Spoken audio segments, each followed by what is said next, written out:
bonjour les amis, bienvenue dans votre nouvelle vidéo. Ici c'est Kola Division, on parle d'entrepreneuriat, motivation et entre autres. Alors aujourd'hui on va parler d'Idriss Iberkane, l'homme qui a 3 doctorats, je précise bien, 3 doctorats, qui va vous parler de pourquoi l'échec est un atout et que l'échec aussi est un diplôme.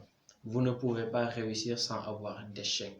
Alors aujourd'hui il parle de Bill Gates, il parle de Elon Musk et Jeff Bezos aussi, et tant d'autres personnalités qui ont eu des échecs pour pouvoir grandir et avoir quelque chose de vraiment grandiose et bâtir des entreprises qui parcourent à travers tout le monde entier.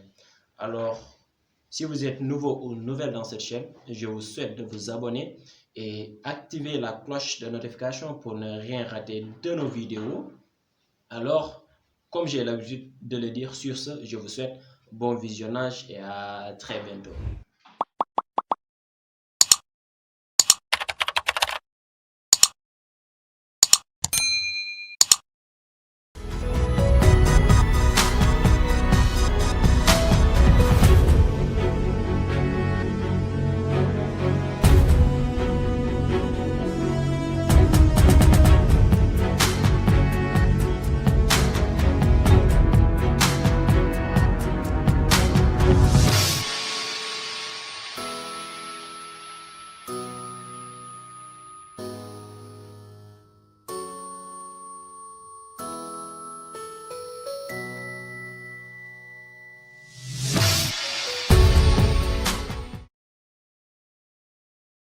Il y a une citation de Bill Gates que j'adore vraiment.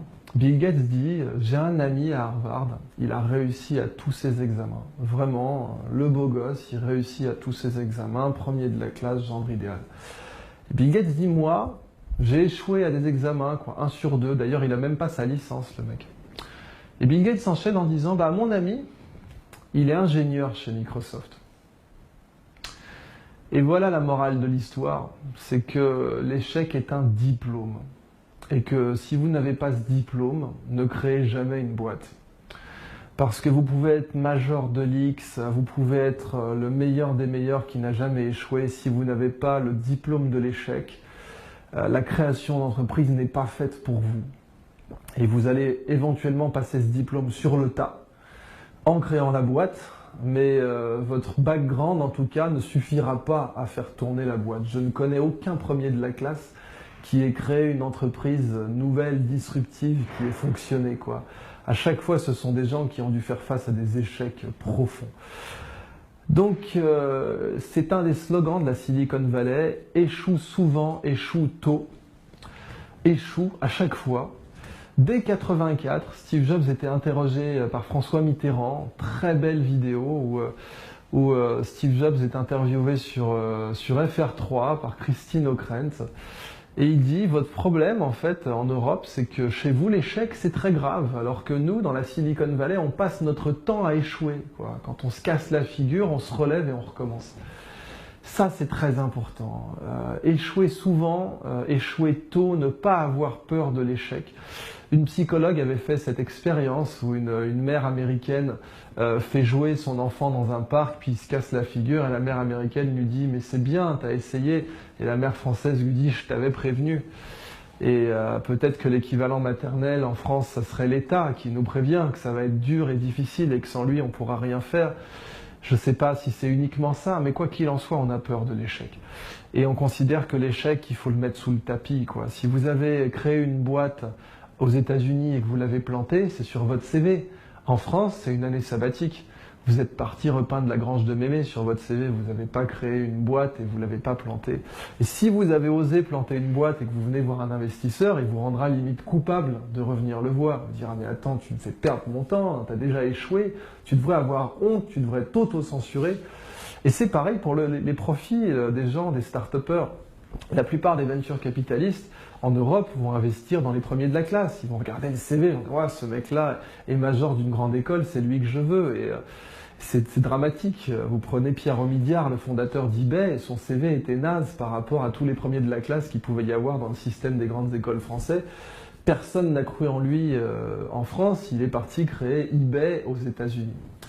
Ceux qui ont échoué, c'est Steve Jobs, c'est Elon Musk, c'est Bill Gates, c'est les fondateurs de Google qui étaient prêts à vendre Google, personne n'en a voulu à l'époque.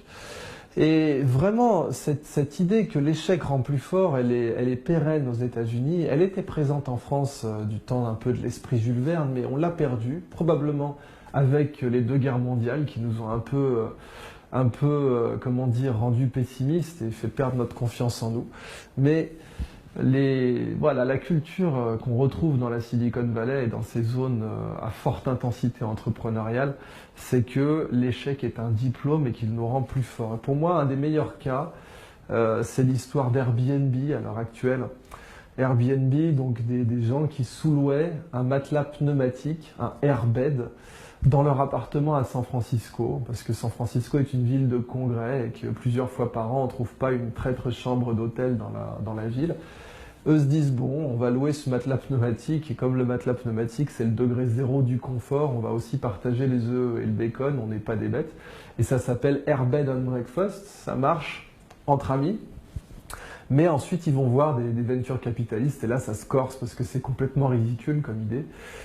Des inconnus vont venir vivre chez vous, un investisseur, chez lui, c'est un penthouse au dernier étage avec une clé séparée pour l'ascenseur, il se voit mal la laisser à des inconnus.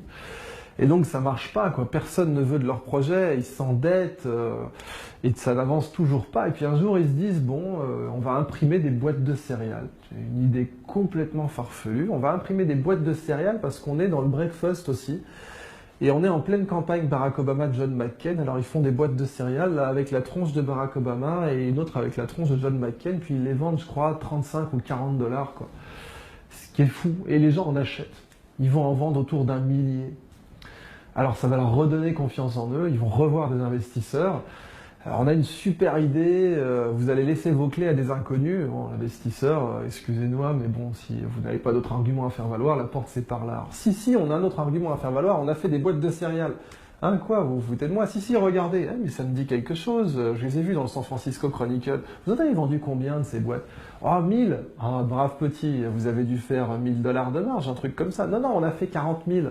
Vous vous foutez de moi? Si, je vous assure, regardez les reçus fiscaux, regardez les bons de commande, on en a vendu 40 $ pièce. Alors là, l'investisseur se pose, réfléchit 5 minutes, sort son chéquier et prononce une parole historique. Écoutez les gars, votre projet, j'y crois pas du tout. Par contre, si vous êtes prêts à vendre 40 $ des boîtes de céréales qu'en valent 2,50, j'investis. Et c'est comme ça qu'Airbnb est allé sur orbite.